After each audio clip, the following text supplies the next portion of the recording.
ॐ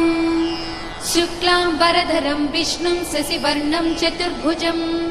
प्रसन्नवदनं ध्यायेत् सर्वविघ्नोपशान्तये व्यासं वसिष्ठनप्तारं शक्तेः पौत्रमकल्मषम् पराशरात्मजं वन्दे शुकतातं तपोनिधिम् व्यासाय विष्णुरूपाय व्यासरूपाय विष्णवे